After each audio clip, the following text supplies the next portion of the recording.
પ્રાંતિજમાં રામ મંદિર પ્રતિષ્ઠા અનુસંધાને મહારેલી યોજી. અયોધ્યામાં ભગવાન રામના મંદિરનો પ્રાણ પ્રતિષ્ઠાને લઈને માત્ર ભારતમાં જ નહીં પરંતુ સમગ્ર વિશ્વના હિન્દુઓમાં ઉત્સાહનો માહોલ જોવા મળ્યો છે.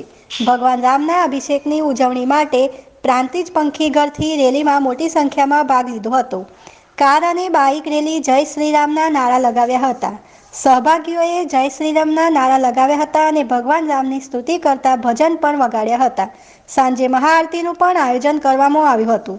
રમેશ નાયક, ગુજરાત નિર્માણ.